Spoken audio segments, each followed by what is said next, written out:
I guess it's probably, I could just begin talking right now and sort of go through this. I should say off the bat, I did get the questions that were forwarded to me by you guys, the preliminary questions. I think what I'll do is this, as far as the way to go through with this. What I have to say, I think will address some, they'll partially answer the questions. I don't think that they'll completely answer them, but they can begin to answer them. And so what I'm going to do is I'm going to go through and do my talk here, kind of talk through this stuff for you guys. I will try to do it in a way where we have some room at the end of the talk for questions and for discussions, and I can stick around and we can chat for a little bit about it. I would imagine that the questions, while I might answer parts of the questions that come in, and you guys will have questions as I talk, other parts will arise up or won't get answered, and so we can work that into the conversation and see where it goes from there. But with that said, let me begin. So the last talk we had a couple months ago, Socialism 101, I tried to sort of lay out some of the nuts and bolts and basic structural dimensions of what political theorists call socialism. I tried to lift up some of the themes that are involved, the idea of that there's always a sense of striving to be equitable, not just equal, but equitable within society, that a society should aim to be just in some particular way, that it needs to be inclusive in terms of all the members being considered to be stakeholders within the well-being and organization and institutions of the society, and not simply beholden to it for the sake of one branch or party or whatever than from another. I tried to talk about the communitarian aspect of socialism, the idea that it lifts up a duty to be part of society and of the well-being of society as a dimension of identity and individuals, and that there is an interdependence between an individual and the society and the well-being of it in order for there to be flourishing on either side generally. And then finally, I tried to point out this theme of solidarity, that when actions are taking place within a socialist ideology, there's a recognition that it has to happen with each part working in conjunction and adjoined to one another, that this creates not just cohesion, but solidarity, where different parts act as one, like a solid force, hence the name solidarity, and is able to achieve and move things.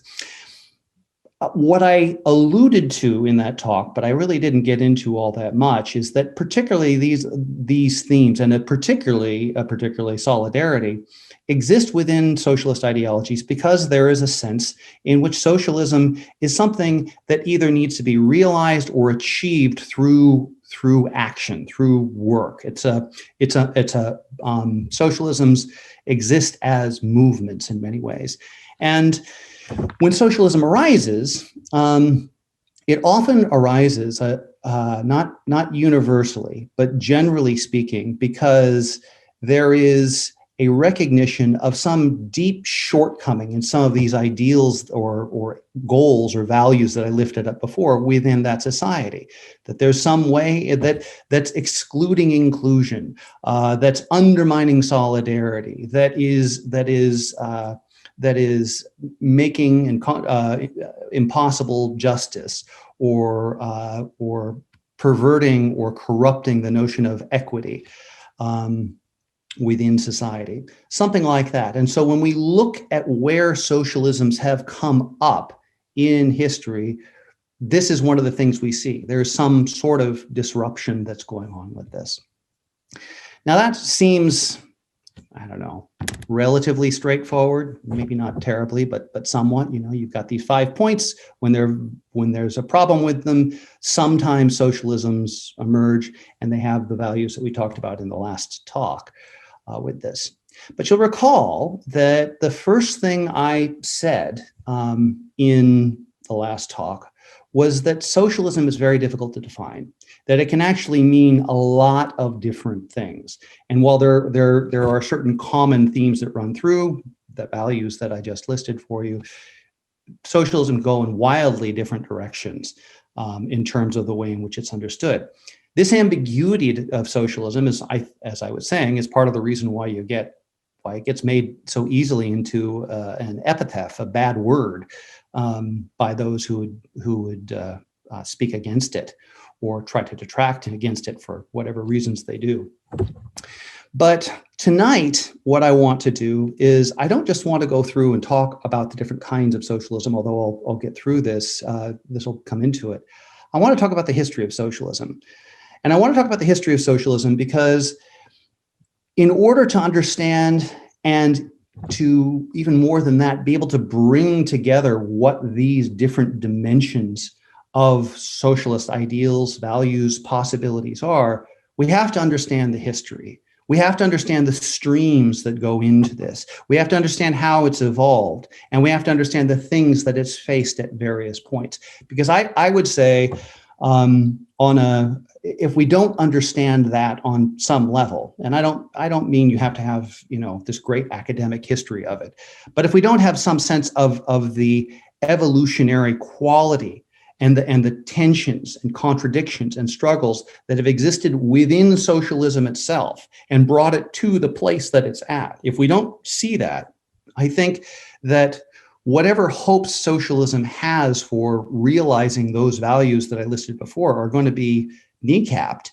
They're undermined, right, by an inability to sort of recognize what the fundamental conditions are that underlie this. So I want to talk about that. I want to talk about tonight the streams of socialism that sort of flow into the place we are today and where we seem to be going with regard to the ideas of socialism.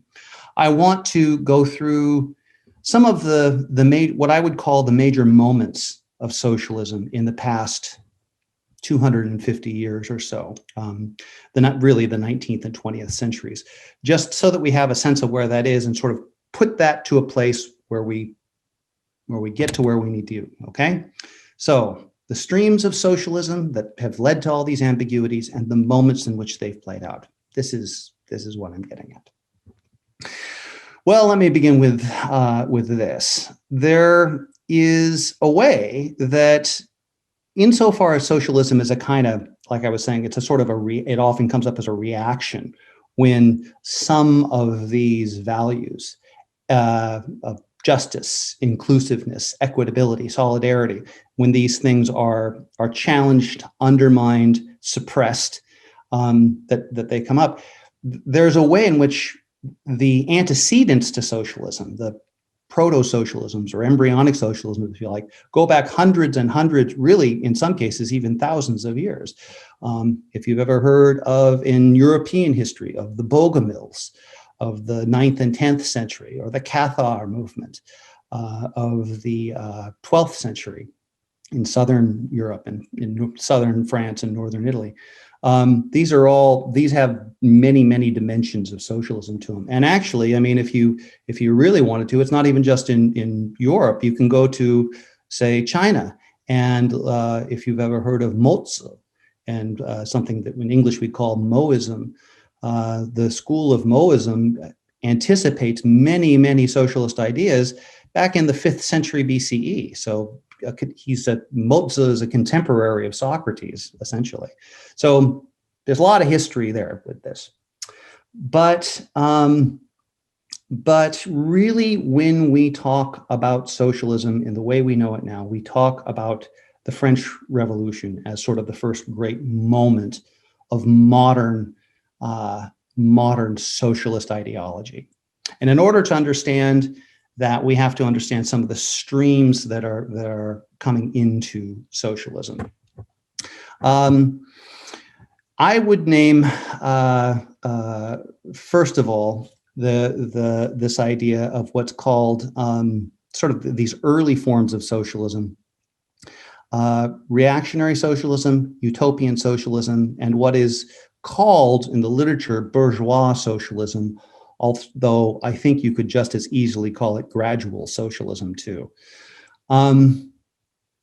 The first of these, reactionary socialism. Reactionary socialism, as the name suggests, is a peculiar form of socialism in that it's a politically right-wing form of socialism. And in particular, it's a form of socialism that harkens back to a kind of religious nostalgia, a time in which people were supposedly less divided because they were closer to the truth, the light, and the way of things. It's often associated with monastic movements, primarily Christian, but in other traditions as well. It is not a major player in the history of socialism, but it is a persistent idea that is always there. It's always in the background. It's always something that's contributing to some of the ideas and elements with it. And I want to make sure it's mentioned up front so that we recognize that this idea of sort of religious zealotry that's sometimes associated with socialism and it's sort of the family of socialisms doesn't just have to be left-wing. It can, in some cases, be right-wing. It can be reactionary. It can be nostalgic for a lost past in many ways. A second form of socialism that comes up with this is what is called utopian socialism. This is socialism that pops up at various times through the history of socialist thought, and at a lot of different times. It pops up at the beginning of the 19th century as part of European Romanticism and a kind of reaction against industrialism.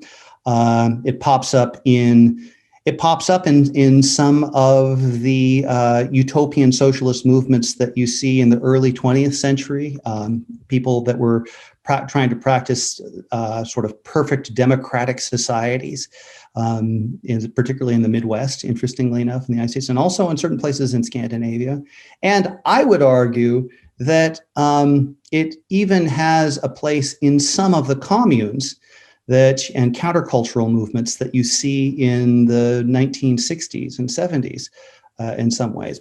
Essentially, utopian socialism is an idea that does try to promulgate the idea of socialism, but doesn't see it in terms of class struggle. It doesn't see it in terms of the exploitation and alienation and deprivation that creates essential tensions that the other forms of socialism do.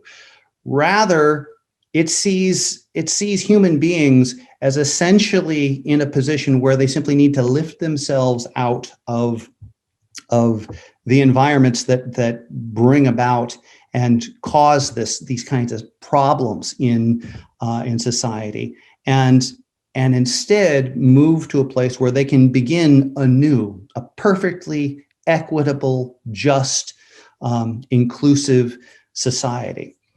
The name utopian is not accidental. I mean, as you may or may not know, the word utopia, it was actually invented by Sir Thomas More, describing a place that doesn't exist because the word in Greek literally means nowhere. And when we think of utopian socialist states and ideas, there's a certain way in which we have to, that there's a hope that if we were somehow to go to a new place, a new planet, an Eden, as it were, we would be able to reconstruct society as it ought to be, society with these values that you would lift up, and that the sort of the natural humane goodness that is inherent within all of us would arise from this. So reactionary socialism, kind of a right-wing utopian socialism, and utopian socialism itself, the left wing. Now, I will mention those when I talk more about the specific historical bits a bit, but I will say right off, they're not going to play a huge role in what we talk about tonight, because they're sort of standing in the back in most of this, handmaidens, as it were, to the two movements of socialism that really come into struggle with one another with this. The third form of socialism, and one of the sort of the major forces at work, is what is known or was known as bourgeois socialism. Like I said, I think it goes by a number of different names, including gradual socialism. But essentially, it's the idea that these values, equitableness, justice, inclusion, communitarianism, and solidarity, can be realized if the people in positions of power actively work upon the institutions of society to move it in that direction. That all that is required is the political will to do this. Now, that makes it sound very simple, and it's not simple, because enacting a new policy is one thing. Changing the culture and trajectory of an institution like education or an economy, or the military, or the way in which we distribute things like energy, well, that's entirely different. That takes a lot of change.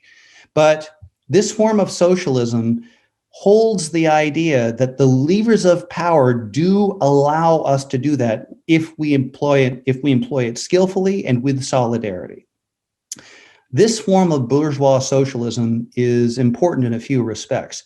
First of all, it's a form of socialism that doesn't require radical revolution. It is revolutionary in that it changes the way that we think. It changes the trajectory of society. Sometimes it'll use language that is a bit akin to revolution, but it doesn't in and of itself require revolution. And the way that it accounts for that is to say, look, if we want change, the way you have change is by building upon institutional structures that stand and last and ensconce themselves so that you can build the next and the next and the next.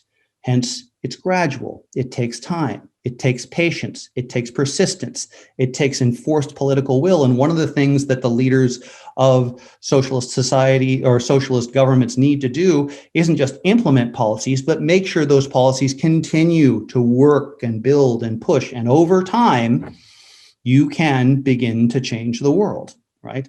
If you give me a lever long enough, I can move the world, I think Newton said. Well, you give me a political seat long enough, we can begin to change the world through its institutions. This is what bourgeois or gradual socialism does. And as I'm sure you can probably gather from what's said here, this stream of socialism is by and large the most direct ancestor of democratic socialism, what this group is particularly forward with. It's not exclusively what all that democratic socialism has, but it's the force that sort of goes into it. There is, however, one, and I guess there's one other form of socialism that I haven't talked about. It is in many ways, through the history of socialism, kind of the prominent idea in much of the history of socialism, although it goes in a lot of different directions.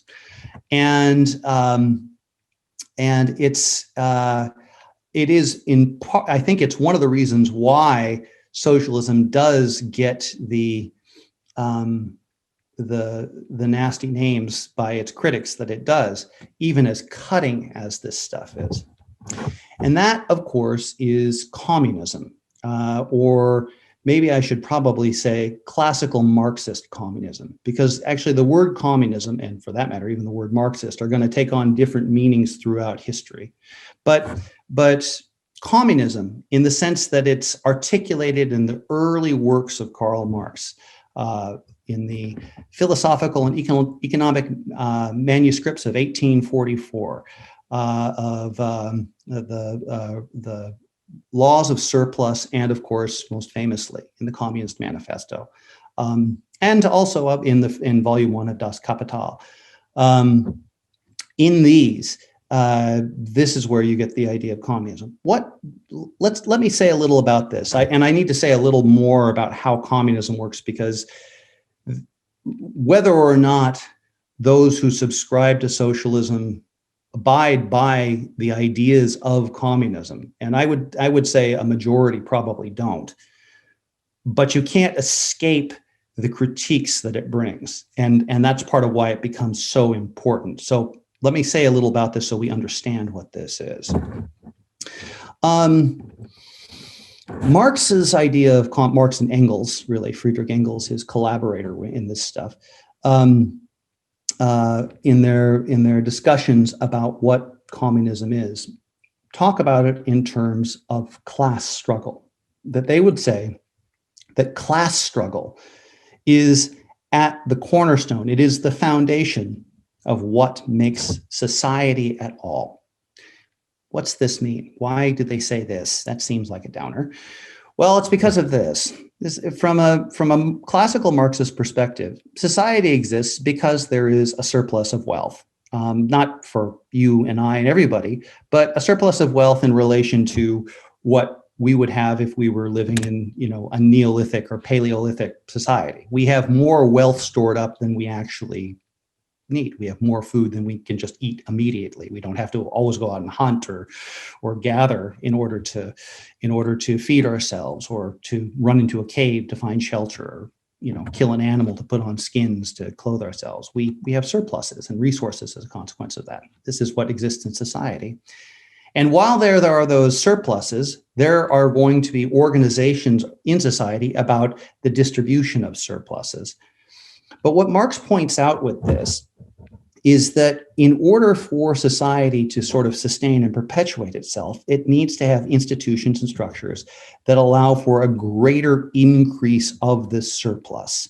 And the way that it does that organization is it divides society up essentially into haves and have-nots. Those who control the means of production, the factory owners in the 19th century, the billionaires and the corporatists of the 21st century, or the aristocracy of the 14th century. Any of these work, and then everybody else, the worker, the proletariat, the serf of an earlier time, the haves and the have-nots, those who own the means of production and those who do the labor or work in producing.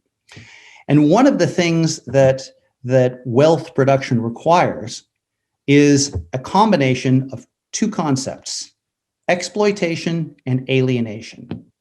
Specifically, exploitation of the laborer's labor and alienation of the laborer from their work. What's that mean? Well, essentially what it means is that in order to have the production of wealth in society, you have to have those who own the means of production creating and running a situation in which they allow their materials, whether that's machines or raw resources or whatever it is that they have the quote unquote rights to and ownership of, to be used by labor who give their labor and produce wealth while not getting that wealth back. In other words, no matter what job you do, it absolutely makes no sense for you to get paid what you are worth in terms of what you produce.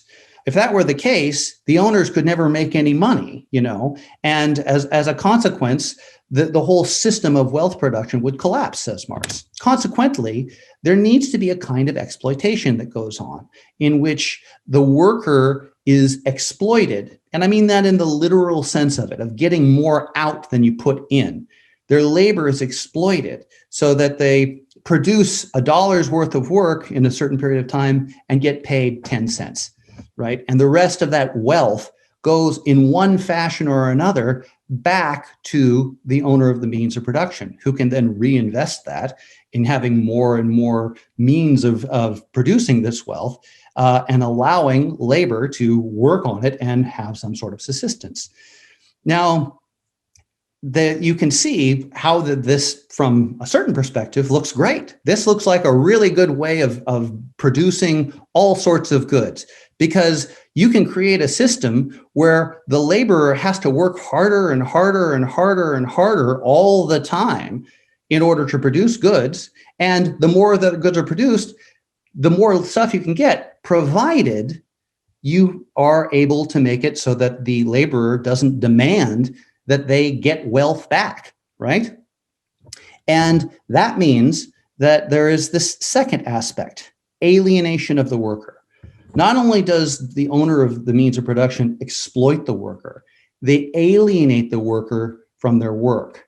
That is to say, they make it a set of conditions, laws, institutions, customs, habits in which the producer of that work, the one who exercised that labor, has no right to that work. They have no ownership of the work that they produced. It was their labor. They did it. They were the ones who were working this stuff, but they are alienated from it, right?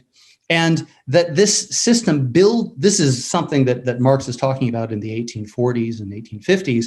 And it's something that's very industrial in the language and the way that he thinks about it.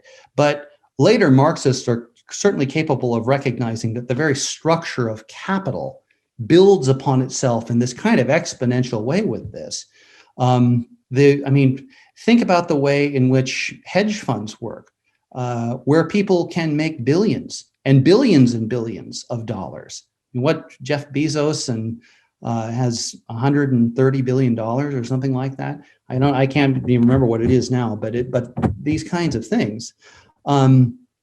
And it's not because he just works so darn hard. It's because there is a way in which the very structure of ownership allows it to have dividends on itself just by virtue of ownership. The fact that is how wealth is thought of in society requires exploitation, requires alienation. And those forces mean that there are conflicts, that there is tension, and that there is an inherent instability in the very structure of society. This is what communism, the communist form of socialism, particularly in terms of Marx, goes with. Now, this instability means that there sort of always is and will continue to be revolutions occurring within society, kind of in the same way that you might say, earthquakes are occurring all the time because of plate tectonics, where you have all these plates that are rubbing and bumping against each other, and there's all this energy that's happening. You don't necessarily feel it all the time. There's only the big ones that you feel, and only in certain places. But that's what makes the geological structures that is the Earth that we're on. Well, just the same way, revolutions are happening all the time in terms of class structures because of these tensions. And because of the fact that in order to produce wealth, you have to have this increasing amount of exploitation and alienation going on. So in order to make profits, there needs to be greater degrees of exploitation to produce more wealth, which means there needs to be greater degrees of alienation of the laborers from their own work. This is an inherently destabilizing situation. It is the reason why revolutions are inevitable within society. And Marx and Engels say that this inevitable revolutionary structure is moving in a particular direction, a particular trajectory through history. And that trajectory is communism.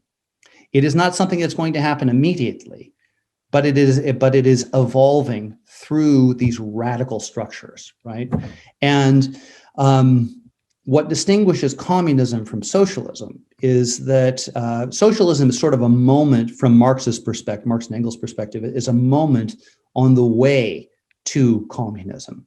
Socialism is a moment in which capitalism has evolved from wealth being owned by capitalists, by people who own the means of production, the industries, corporations, things like that, to being owned by the state itself, the one unified state.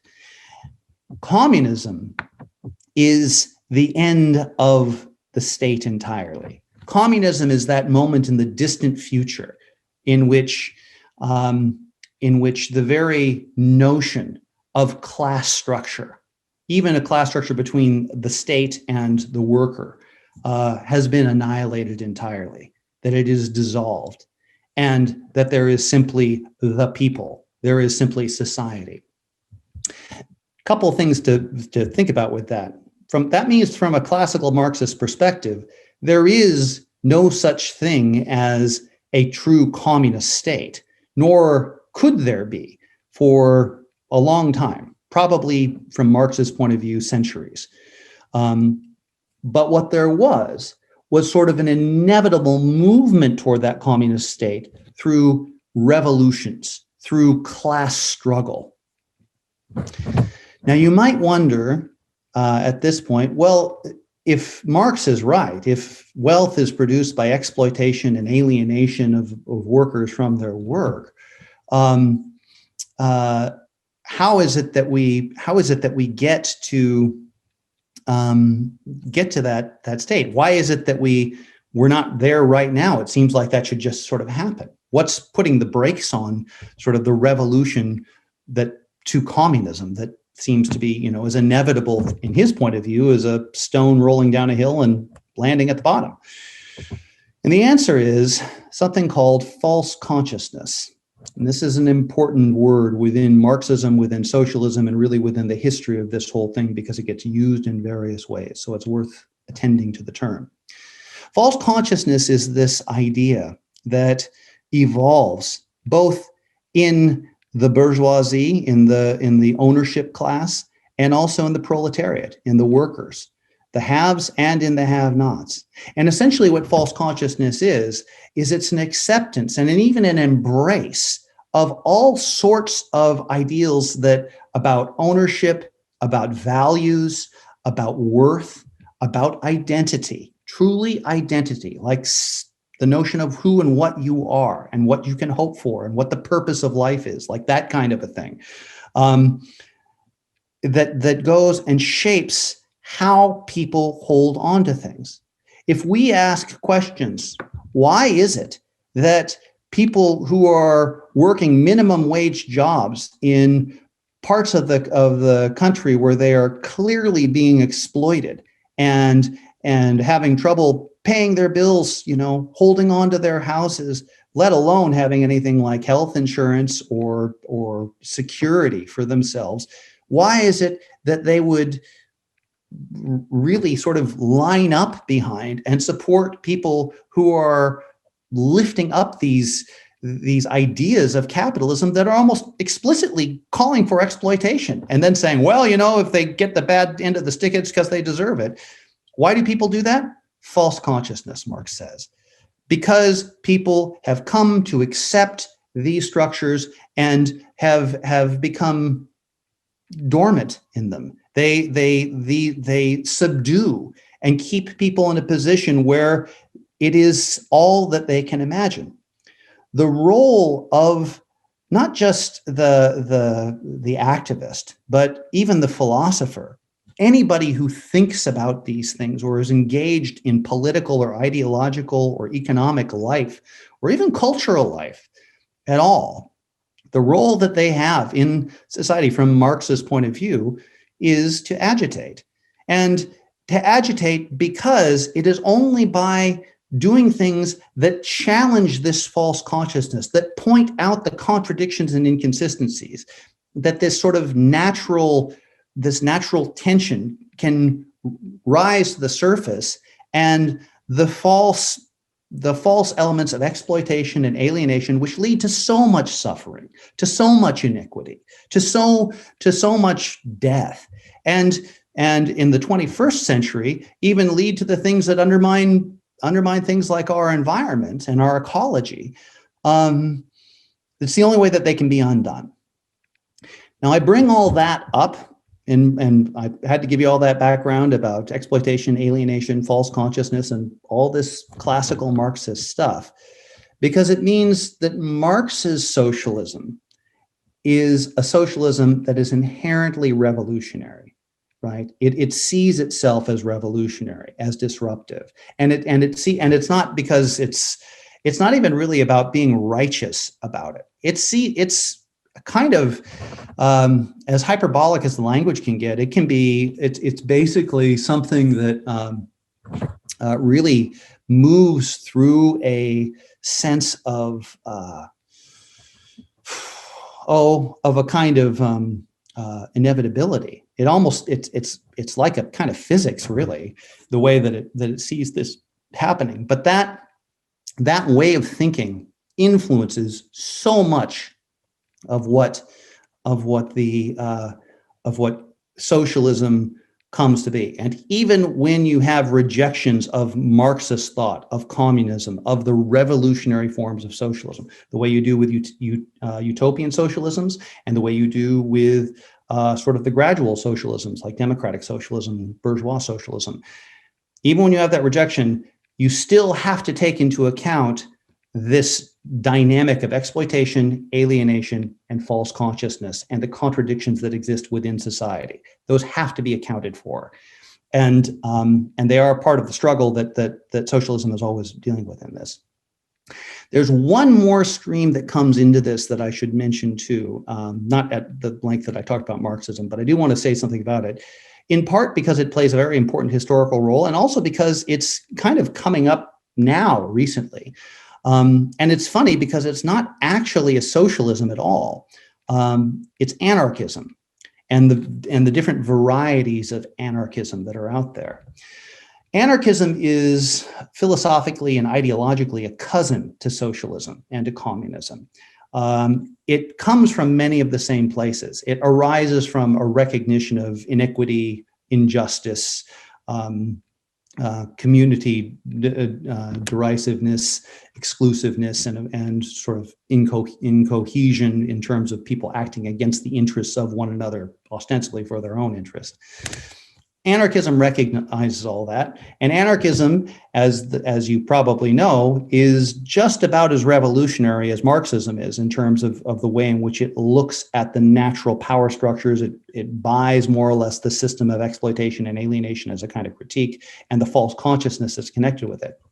The difference is that anarchism essentially thinks that Marxism doesn't go far enough, and it doesn't go far enough because the anarchists say that Marxism and communism is perhaps one of the greatest evils because it recognizes all these problems and then tries to impose a kind of will on top of that, of this trajectory of history towards the end of the state and the end of society, of wealth and society, and just have a dictatorship of the proletariat, as that's what the Marxists want to say, and the anarchists say the moment you bring in an element of dictatorship at all, of an ideology at all, of an imposition of this at all, you're violating basic human dignity. You're doing exactly what the people you're critiquing are doing, and you should be thrown on the trash heap of history along with the rest of them. Now, there's a whole lot to say just about the history of anarchism itself. It's an interesting and peculiar line of thinking, but it comes up at different times. We saw anarchists acting radically just this past summer during the things that happened in Portland with the Black Lives Matter stuff. That the people who were some of the most destructive on the left were anarchists, avowedly anarchists. But while they can rise up and do this, and they're sort of play a catalytic role, they because they are anarchists, they never really get to any particular point with these things. Really, the main forces at work within the evolution of socialism historically are the bourgeois gradual socialists and the communists, right? Driven in particular by Marxist ideology, these two forces pushing along. Now, where does all this come from? How does this stuff play out? I said I was going to talk about a few moments in history, so let me bring those up. The first moment I would bring up would be the French Revolution, that period between 1789 and 1793, in which almost 900 years of social order in what was at the time the most powerful nation, and in some ways one of the most powerful, not just in Europe, but in the entire world, was undone. It was undone in the name of liberty, equality, fraternity. The ideals of the European Enlightenment radicalized in the moments of the French Revolution and ensconced within the society. And it's interesting, as radical as the French Revolution was, it did have this predominantly bourgeois dimension to it. While the first movements of the French Revolution began with sort of these poor masses of people who were starving because of some very bad decisions that had been made by the French government over decades, really. There were that wasn't really what drove the French Revolution to its zenith. What drove it was the middle class, was the lawyers, it was the Robespierres, it was the bureaucracy, it was the people who said, we need to ensconce these new ideals in society in a totally new way. And this is one of the things that's so interesting about the French Revolution. It has a profoundly early socialist sensibility, really before the word socialism itself was even being used. And it is bourgeois, but it is radical, not gradual. And in many ways, I think that's part of the reason why the bourgeois socialisms end up taking on this gradual approach, is because they learned something from the French Revolution, which is that the radicalism of the French Revolution, in the name of liberty, equality, and fraternity, and the disruption of these inequitable and unjust and oppressive social structures of aristocracy and church, were, as much as they should be changed, if you try to overthrow them the way that they were being overthrown, the movement consumes itself. The French Revolution, if you are not familiar with the history of it, lasts only 4 years because it falls into the tyranny of the Directorate, and eventually is taken over by the dictatorship of Napoleon by the late 1790s, and the wars that follow for another decade and a half after that. So it's something that is, it was seen as something that needed to stop.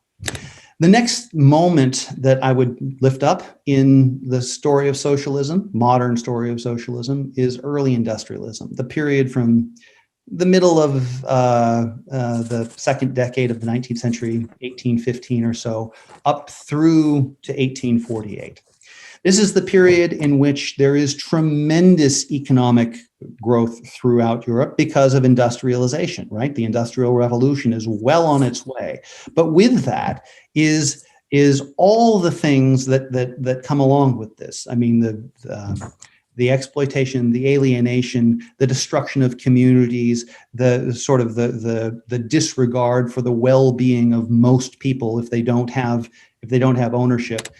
Those are the abstract ways of putting it. The simple ways of putting it is, people who have to sell themselves into prostitution, or essentially into indentured servitude and slavery just to survive. Children working 15 hours a day just to be able to have enough to eat. Really, really dysfunctional social structures with this. And it's at this time, first of all, the ideas around Marx's communism, sort of the radical dimensions of communism, begin to rise up. But on the other side, you have something else that's going on too. You have people speaking about a more moderate, gradual form of socialism. The beginnings of labor reform are just beginning to be talked about, just barely, but in places like Great Britain. You have utopian movements. If you've ever heard of Robert Owen or Henri de Saint-Simon, these are figures who tried to create new utopian communities that were based on socialist principles on their own, including someone like Robert Owen, who was actually making. He was a capitalist. He had a textile industry, and he creates an entirely new community called New Lanark, that tries to instill absolute equality, absolute housing, education, absolute parity, equity for people in this sort of utopian and slightly reactionary sort of way. Again, what's interesting about these utopian movements, unlike Marxist and even unlike the bourgeois movements, they don't see class struggle as inherently part of society, and consequently, they think, well, if we just move people to a new situation, this will work itself out, and it'll expand out to the world, and we'll all hold hands and sing Kumbaya. That, of course, doesn't happen, but the ideal of it continues to be there. The next big moment, huge moment in socialism is the year 1848, and I suppose the following year, 1849, to some extent. Because as you may or may not know, 1848 was the great year of revolutions. There were over 50 nations, depending on how you count it, throughout Europe that were engaged in some sort of revolutionary activity in Europe. And this is also the year that the Communist Manifesto comes out, when Marx claims at the beginning of within the Communist Manifesto that workers of the world unite, you have nothing to lose but your chains. He is not just saying something for the sake of a degree of hyperbole. He's saying this because this is really a feature of what is imagined in Europe at the time, and really in the world at the time. The revolutions of 1848, they were left-wing. They did have dimensions of sort of almost a throwback sensibility to the French Revolution, to a lot of the ideas that were going on. Marxism is just beginning to be articulated at the time, but he's speaking about ideals that are coming into the flow. The term socialism and the term communism are actually beginning to be used more readily, because these terms really hadn't been used until the 1830s in a lot of ways. But when that happens, that you end up with a situation where, as much as even though there's all these different revolutions and reactions that are going on against old aristocratic regimes, the monarchy in the restored monarchy in France is overthrown again. A number of different monarchies, the Austro-Hungarian Empire, a couple others, are forced to sign very, very progressive liberal constitutions that sort of limit the rights of the aristocracy. But it was all kind of in a lot of different directions. There were people who were suffragists, who were looking for universal representation in votes. There were people who were looking for all sorts of social reforms that were as far as economic policies. There were people who were trying to limit the role of military in different states. It was going in so many different directions that it had no cohesion. It had no solidarity. And consequently, by the time 1849 rolls around, almost all of these steps that had been taken forward in 1848 are thrown back, and thrown back hard, by reactionary forces. Now, this is a big lesson for the socialists, because one of the things that it teaches them, much like the radicalism of the French Revolution, is that there will always be a counterpunch, a counter response to social progress. That the forces of ownership, the ones that exploit, that alienate, that see themselves as producing wealth, as protecting the institutions of God and country, of giving us sort of decent ways of thinking about the world, of all this, they will push back of their own weight, and almost unconsciously, through their own false consciousness. It's simply an inevitable action that will occur.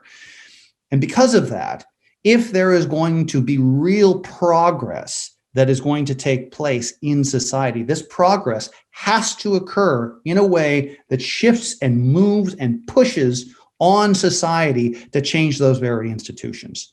Does that mean a sort of a perpetual revolution, a purging of the elite, of blood and death, or does it mean just a sort of a deep, deep commitment to reform that continues on and takes what it can get, but goes on and makes progress?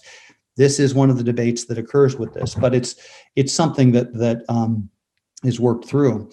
It's an idea that is lifted up at another moment in this, what is called the First Internationale, the International Workers' Federation of 1865 and 66, where you begin to have not just these movements towards reform of reactionary forces, but really labor really begin to get organized. People who have been crushed and used and exploited through industrialization, the people who work in the factories endless hours or toil in the fields endlessly, farming and producing these things without any hope of any sort of progress, where they begin to come together, the proletariat, the mass of ordinary people, and say, we need to organize in a way that reacts and pushes against this, that brings us forward in history and allows for this kind of change. And at the front of this is Marx. This is the period where Marx and Marxist thought is really in its ascendancy in the 1860s. And then during this little period in the spring of 1871 in Paris, from March to May of 1871, called the Paris Commune, when the French government briefly collapsed because of the Franco-Prussian War, and Paris was made into a commune in which communist ideals, this sort of universal socialism, was implemented on society, where people shared wealth and food and housing, where class structures were considered to be washed away. Marx and Engels said that the Paris Commune of 1871 and sort of in the wake of the First Internationale was a period that showed what socialism could do, if but for a moment. It was an anticipation in their mind of what the future could be. But as happens so often with socialist movements, the reactionary forces swung back and imposed their will in a way that was that was even more crushing than what you had after in 1849 with this. What we see then, in other words, is this way through the 19th century where this swinging back and forth between the older reactionary and conservative forces, those who have the wealth, who benefit from the structures of society, who benefit from class, from privilege, from race, from status, from wealth, and from whatever other traditions exist in society, and the way in which they use this in their own idea of the name of progress to exploit and alienate other people, and the mass of society, and how the mass of society takes movements to try to work with this stuff. We see the Second Internationale in 1889 that tries to organize, and particularly organize labor around this. The end of the 19th century and into the early 20th century is the period when maybe it's because it's sort of at the zenith of industrialism, that labor, the sort of where most people are with regard to their lives, either they're working in factories or they're working on farms, organizing and trying to organize or be organized into works that have solidarity with this, even as false consciousness pushes back on them and says, oh, well, you shouldn't speak of your betters in this way, or you shouldn't stand up against those who own, because this is somehow a violation of liberty and freedom and human dignity to demand that you be paid a living wage, or given reasonable education and housing and care and so forth. This is something that I don't want to go on too much about that. I could talk forever about these things, but the end of the 19th century and into the 20th century through the progressive era, we see this kind of tension here. World War I comes along. It creates this great disruption within these movements. And World War I and this sort of the interceding period between World War I and World War II creates another moment in the history of socialism. It's a moment of radicalization, right? Let's not forget that it is actually in World War I where Russia pulls out of World War I and the Bolshevik Revolution occurs in October of 2017 or 1917. Now that's not to say that it just happened just like that. Bolshevism, communism within Russia had been building for decades, right, under the leadership of figures like Lenin and Trotsky. But it does come to its head right during this period. It's followed by the rise of Stalin and Bolshevism in Eastern Europe. It is, and on one side, and also in the late 20s and then into the 30s, the rise of fascism, a far right ideology. It's a period of radicalism, of ideology, of extremes that are arising largely because it seems like, amongst other things, the older institutions and structures that had been passed down through society were no longer capable of providing for ordinary people. I would say a lesson for us today with this, that they can't do this, and so ordinary people are being attracted to and swept up in the movements of the left with Marxist thought and the movements of the right with fascism. There is, of course, the more moderate forms of socialism that exist at this time too. This is a period of the Fabians, and actually there was a lot of talk in the late 20s and early 30s that socialism, which had found little moments of expression in the United States. There had been some socialist mayors in cities like Milwaukee. There had been the International Workers of the World, the Wobblies, of which were actually pretty prominent in Astoria, amongst other places, who were pretty hardcore socialists coming up.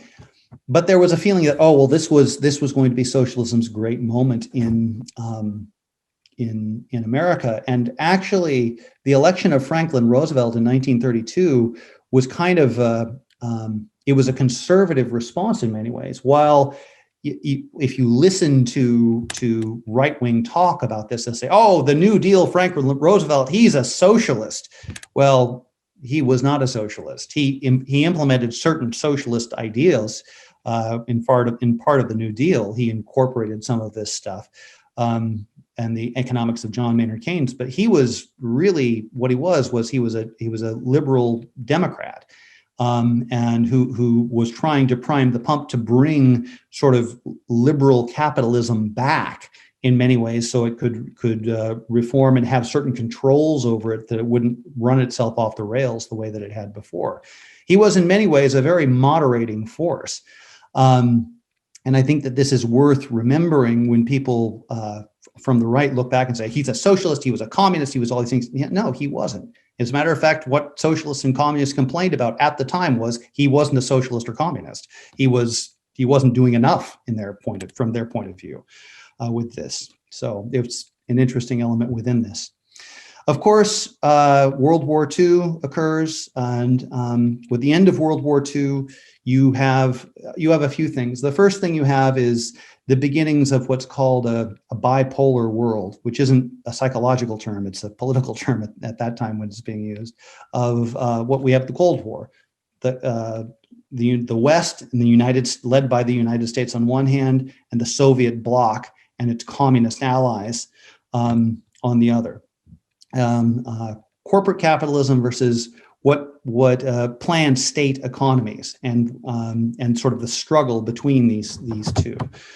And as you can imagine, in the late 40s and early 50s, there is a way in which the New Deal, even though Franklin Roosevelt has passed on at this point, is more or less perpetuated. There's a recognition in the West that socialism has things to offer, even if it's something that we don't want to embrace entirely.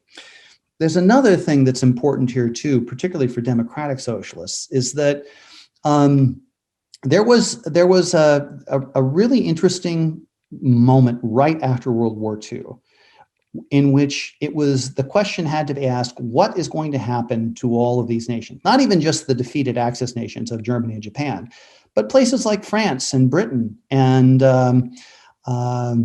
these smaller states and even these post-colonial states. What's going to happen to them? Because you have, in this bipolar world, the West, led by the United States and its capitalist federal republic, democratic republic, which ain't all that democratic or Republican sometimes, but still lifts up a lot of the ideals, or a state-run economy that is explicitly totalitarian in the way that it thinks, because it believes that in order for the communist ideals to perpetuate, you have to find a way in which to essentially shape and remold the false consciousness that exists in society. And what happens is kind of a middle path between the two, that most Western European nations and Central European nations that weren't under the influence of the Soviet Union go down this middle path of democratic socialism, of lifting up the ideals of socialism, but of equity, of justice, of inclusivity, of a communitarian sensibility, of solidarity, of protecting basic rights of citizens.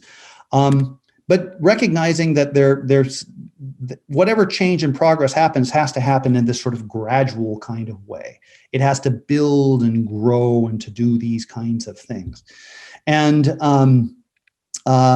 it is slow, it is steady, but it leads towards what we find as far as the democratic socialisms that we see in places like Scandinavia, Germany, Denmark, well, Denmark's part of Scandinavia, but throughout much of Western Europe today. And even when places like Spain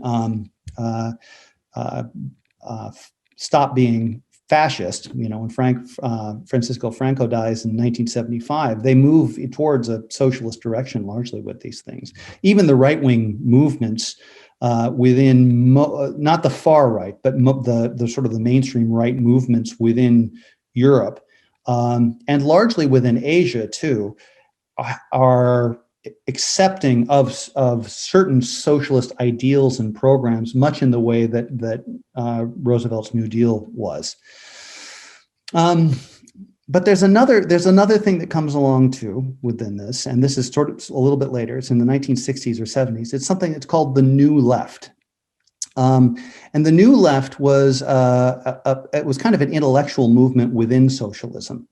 This was a movement that was there's all sorts of different groups you might have heard of: the Students for Democratic Society, SDS, the Diggers in Great Britain, all sorts of groups, and more intellectually, what's called the Frankfurt School. But these were thinkers who said, we need to move towards a more radical form of socialism. But the way we move towards that radical form of socialism isn't just by embracing sort of the material proletariat needs of earlier generations. That's what the old left did. The new left, they said, worked on cultural transformation, on really paying attention to things like racism, like bigotry, wokeness, which isn't a term they used, but wokeness is more or less a reflection on this. There is a reason why so many of the great social movements of the 1960s, of women's liberation, gay liberation, the sexual revolution, things like these sort of cultural transformations happened during this time. They are in line with a lot of the intellectual drive of the new left. They wanted to make a revolution, but a revolution of consciousness and a revolution of social and cultural activity as much as a revolution of material and economic structures. That, they said, was the way in which political change and ultimately the ideology would ensconce. As we know, then came Reagan and Thatcher and movement conservatism, and the cycle continued again. This is why we have to see the history, is we see the pushback from the right, the movement against this that tries to undermine and dissuade the changes that are occurring within the new left, the move towards conservative and even reactionary ideas within this. And I would say that in many respects, what we have seen recently with the Trump administration, with January 6th, with Fox News and the dear old passing of Rush Limbaugh, that with all of these are kind of examples of the pushback that you had against the cultural movements of the new left. This is why we have cultural wars, so to speak, is that they had to do with dimensions in society that weren't just trying to progress, but were trying to change consciousness by doing this. Consciousness raising is the term you would have used in the 70s. Wokeness is the term that you would use today. But they are speaking to very similar sorts of things, right? And then finally, I guess the last thing I would say is then we have where we are today, the age of globalism, of neoliberalism, and of rising populist counterpoints.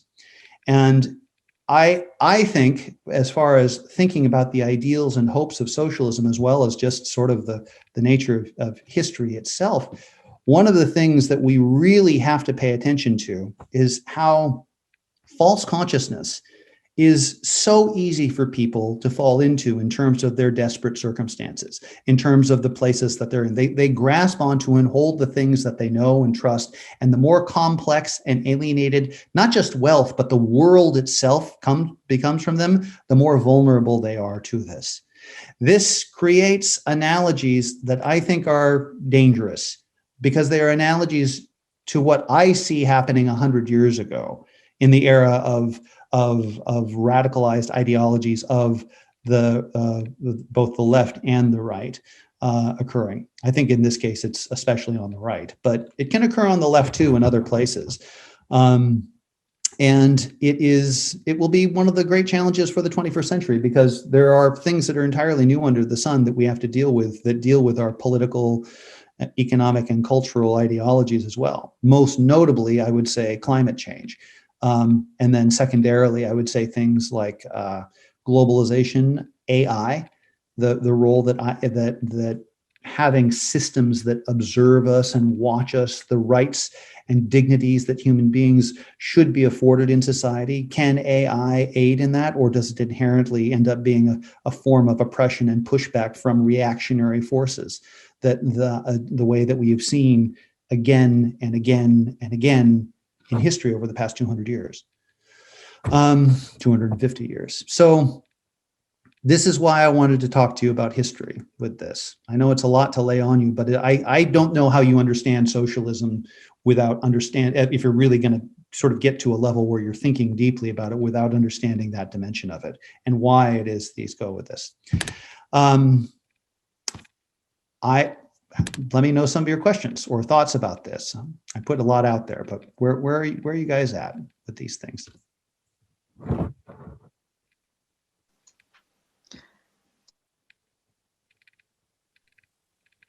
That part you just mentioned about the kind of 60s move more into the consciousness or wokeness, as you mentioned. Mm-hmm. I've heard that a lot of that was because of the kind of McCarthyist, kind of communist trials and whatnot, that kind of forced a lot of that thought and theory to morph away from a overtly socialist, communist, Well, I think it probably contributed to it, but there's a few things I would keep in mind with it. First of all, McCarthyism is a distinctly American event, and this is something that was not just happening in the United States. I mean, there were revolutions in France that were, there were movements in France in 1968, or in Prague, or in London. It was going on all over the place. And it wasn't just about Vietnam, and it wasn't just about McCarthyism. It was about a lot of the structures that had emerged in this bipolar post-World War II world, right? And the way in which this goes to it. I think that the repressive anti-communism that you had at work in the United States certainly contributed to the way in which that manifests in the United States. But if that were the case, I don't know that it would have played out the way that it did. I think if it were just a matter of, first of all, it's worth remembering that McCarthyism ended with McCarthy being shamed and dying 4 years later from cancer and alcoholism, and people recognizing that McCarthyism had essentially gone too far. Secondly, I can't find it right now, but if you look at some of the, I've got a little sticker that I like to keep, when I teach some of these ideas in different classes, where that is it's an elephant that is, I can't remember if he's banging a drum with his trunk or doing something silly and slightly patriotic, but it says Republicans celebrate labor on Labor Day 1956. Now, how many Republicans can you imagine today saying, yeah, up with organized labor, yay, labor and Labor Day? That totally would not happen. But this is 1956. And the reason why was because actually a great deal of socialism had been able to sort of go along this relatively moderate, gradual path. What had been bourgeois socialism in an earlier era, and like I said, what I would call gradual socialism, or what's called democratic socialism now, I think it was able to come along in part because the bipolar situation of the world gave space for it to do that. It made sense for it, because there was a lot of growth that needed to happen after the wreckage and carnage of World War II, and and democratic socialism was actually a very good way to do it, particularly in places that had been hit by it, and that it provided a kind of stability for a lot of the fighting that was going to go on in the Cold War, which was going to be more in the developing world, where you have all these post-colonial new nation states forming in Africa and in Asia. That there's the West and the Soviet Union, the Soviet bloc, are gunning for, sometimes literally and often figuratively. And that's where sort of the extremism is. So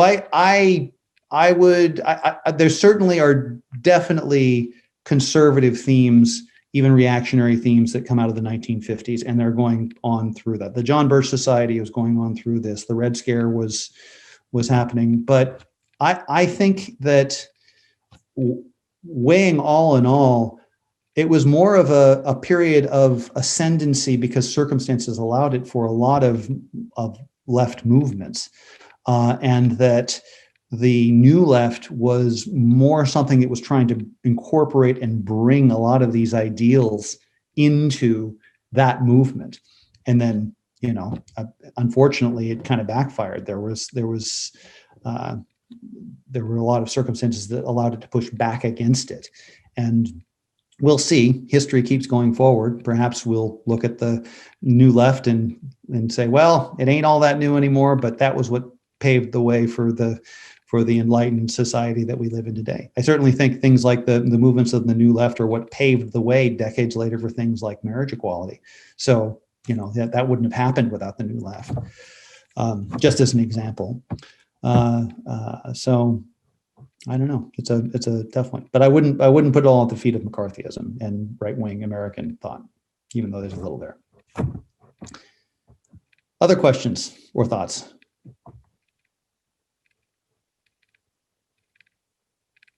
Did I answer the questions about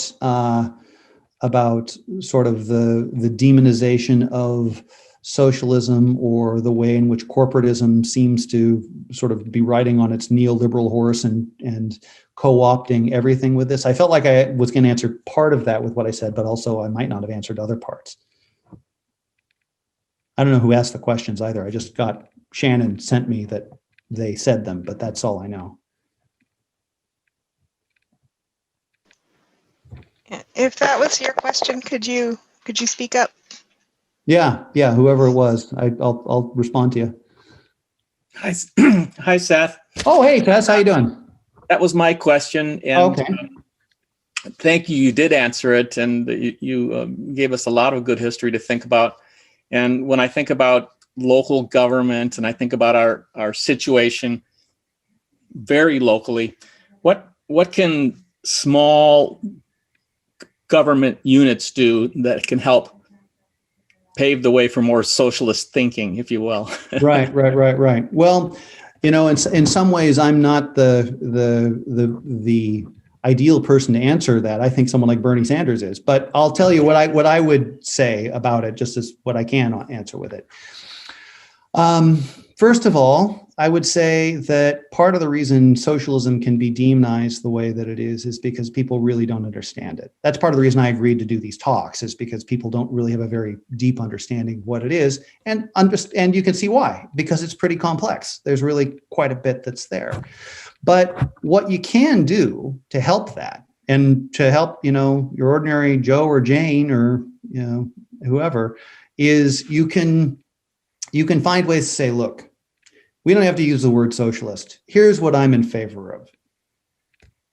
Basic housing, basic income, basic healthcare, basic things that allow us to be free and flourish in this very wealthy society, because it just seems to me fundamentally unfair that you can have a society where, and a place like Astoria, where people cannot afford to pay for a house or even an apartment, even though they work essentially full time. Meanwhile, in this nation, there are people with hundreds of billions of dollars and making more all the time. That fundamentally seems wrong. And I don't just want to complain about it. I want things to be done to actually change it. And that's what I'm lobbying for. That's what I would say. That's what I say to people when people ask me about it, of like, I don't know what you have in mind as socialism, but here's what I think of with it. And if you think I'm a Marxist or something like that, I'll say, basically what I'll say to them, I'll say, look, I think what Marx, and this is just me personally speaking, I think Marx is a fantastic critic.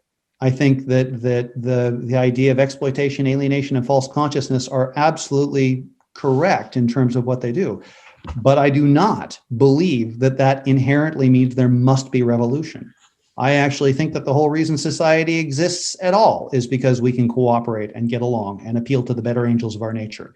That's why we're able to do this in the first place.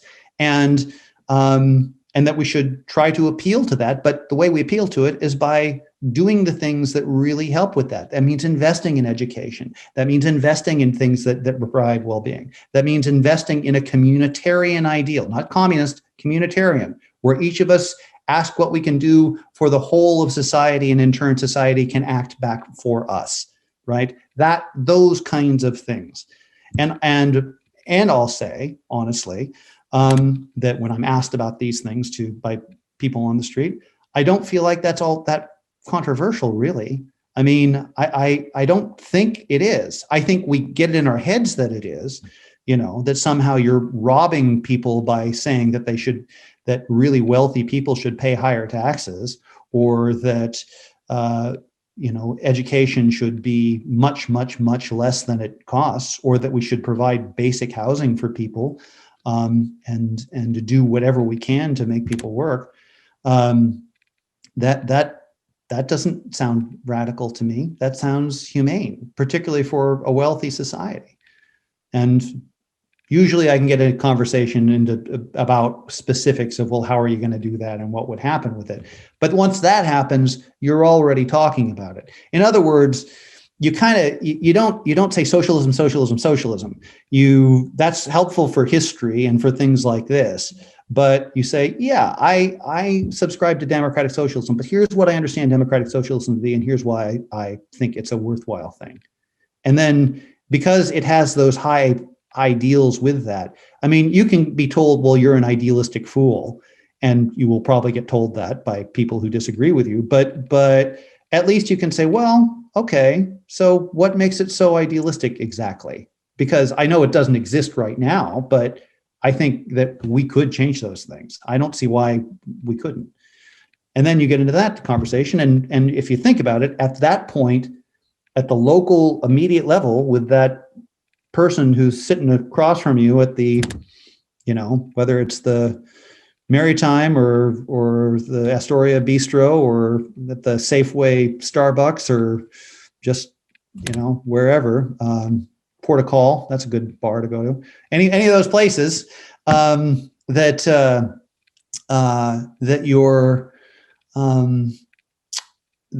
you're already talking about things that have to do with the priorities of socialism. You see, that's what I would say as far as tactics go with this.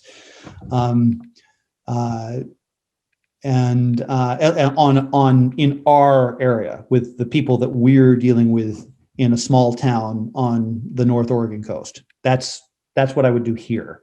And so I'm addressing it specifically to Tessa's phrasing of it. More broadly, I would do other things too, but that's what I would say out on Marine Drive.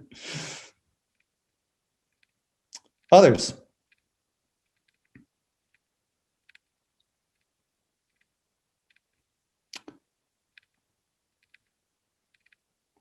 Well, if that's it, thank you for coming and listening to this talk.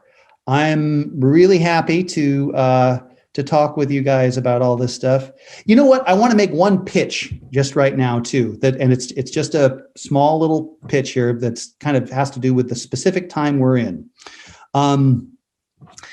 So, as you may or may not know, the college is having a really hard time right now. Our enrollment this term is down 43%. It was almost 50% in the fall. It's probably going to be really low for the spring term too.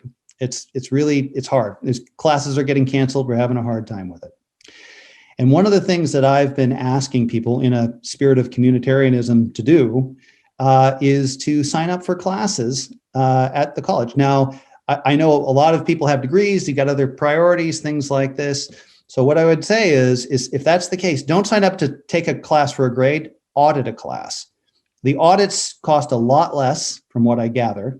And you can, you really are helping things come along if you can do this. And one class in particular that I would encourage you to audit if you're at this talk and you're interested in these things is my political philosophy class, which is on Mondays and Wednesdays from, I think, when is it going to be? It's 10:30 to about noon, something like that, 11:50. And sign up to audit it. It'll be great. I promise you, we'll talk about this stuff. You'll even see this thing behind me. It's all going to be online too. We're going to do, I guess the college is going to be online for the spring and probably through the summer. And then it looks at this point like in the fall, it's going to go back to normal. But that's what we've been told recently. So that's my little side pitch speaking of communitarian stuff. Sign up for auditing classes at the college and help out your local institutions of progress. Seth, what are the dates on that class? It starts at the beginning of April. The spring term is the beginning of April through the middle of June. I can't remember if it's the first or second week in April, but it's the beginning of April through the middle of June. And the political philosophy class that I'm going to be teaching is going to be on Mondays and Wednesdays from 10:30 to 11:50, I think it is. I'm teaching a couple others. If you're interested, I'm going to teach a world religions class on the Abrahamic traditions, Judaism, Christianity, Islam, also on Monday and Wednesdays in the afternoon, which is really good. And then I'm teaching a state and local politics class online, which I wouldn't honestly recommend because it's online and it's more of a research class. It's for people who actually are doing student stuff. But as far as being part of the community, those other two are great. And particularly if you're here, political philosophy, I promise you guys will like it if you're at this talk. So show on up. It'll be great. Oh, and I'd just like to say that next month, we're going to be having a discussion on the state of daycare in Clatsop County. And we're going to be looking at the measure that just passed in Multnomah County. They just passed a universal child care program. Oh, yeah. Based on a tax on people making, I think it's over $275,000 a year. Yeah. So having a discussion talking about potentially trying to copy that for our county and how that might look. And yeah. Okay. Very interesting. Good job. Well, it's nice to see the activism, solidarity, and communitarianism. This is what makes the world a better place in the 21st century. So, well, exactly. Thank you for coming. And again, if you ever want to talk or anything like that, you can take classes, but you can also just, look me up. I'm on Facebook. If I'll put my email at gmail.com. Whoops. Right, there we go. If you ever want to write to me, make a time to chat, let me know, and we'll get together with that too. Okay? Right. All right. Well, thank you again, and be well, and la lota continua. The struggle continues. So we'll keep it on that. All right. Thank you See so guys later. much. Bye-bye. Thank you so much, Seth.